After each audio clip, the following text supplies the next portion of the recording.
Assalamualaikum warahmatullahi wabarakatuh. Perkenalkan, nama saya Hilwatu Niswa dengan nomor induk mahasiswa 85785522245. Saya berasal dari Boyolali dan belajar pada UPBJJUT Surakarta dengan prodi S1 PGSD.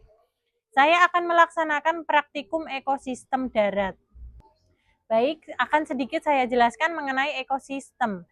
Ekosistem merupakan suatu sistem yang terbentuk karena hubungan timbal balik antara makhluk hidup dengan lingkungan hidup dan di antara keduanya tidak bisa terpisahkan. Lalu, ekosistem itu terdiri atas komponen biotik dan abiotik. Komponen biotik terdiri dari produsen atau tumbuhan dan konsumen atau bisa juga disebut dengan hewan, serta dekomposer atau pengurai. Selanjutnya, komponen abiotik terdiri dari bahan anorganik, bahan organik, dan iklim. Lalu dari cara terbentuknya ada dua jenis ekosistem, yaitu contohnya dari ekosistem buatan salah satunya adalah sawah, taman, dan kebun. Kemudian contoh dari ekosistem alami adalah salah satunya seperti hutan, gunung, dan padang rumput. Oke, pada video kali ini saya akan melakukan praktikum tentang ekosistem darat alami dan buatan. Untuk alat dan bahannya sebagai berikut ya yang saya pergunakan. Untuk bahan yang pertama adalah lembar pengamatan. Untuk yang kedua ada alat tulis. Yang ketiga ada lingkungan sekitar yang ada di sekitaran kita saja ya. Untuk yang keempat ada HP untuk mengukur suhu. Yang pertama, kita akan menuju ekosistem darat alami, yaitu hutan. Seperti ini ya, teman-teman, hutan di sekitaran tempat tinggal saya. Jadi, komponen abiotik beserta kondisinya antara lain, yaitu kondisi cahayanya cukup, seperti ini, dalam keadaan cahayanya yang berkecukupan ya. Lalu, keadaan airnya juga cukup di sekitaran sini. Keadaan air yang ada di kampung sini itu juga berkecukupan. Lalu suhunya sekitar kurang lebih 32 derajat Celcius. Anginnya begitu semilir ya teman-teman karena banyak sekali pepohonan di sekitar sini. Untuk tanahnya sendiri gambut dan sangat subur, terbukti dengan adanya ini pepohonan dan tanaman seperti ini ya teman-teman. Kemudian kita akan mengamati komponen biotiknya yang terdiri dari tumbuhan dan hewan. Yang pertama ini ada pepohonan ya teman-teman, itu di sana ada pohon jeruk.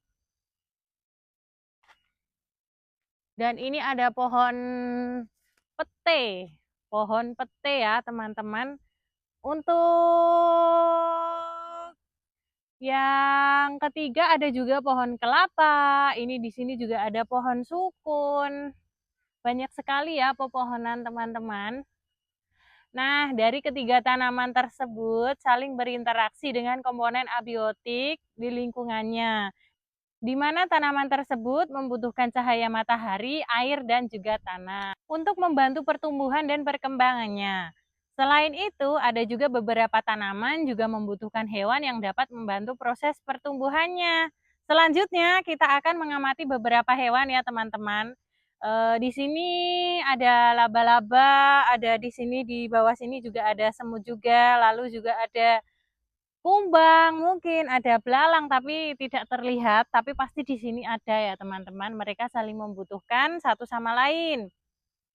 Lalu hewan-hewan tersebut juga berinteraksi komponen biotik dan abiotiknya di lingkungannya karena mereka membutuhkan air, oksigen, dan makanan untuk terus bertahan hidup dan berkembang biak.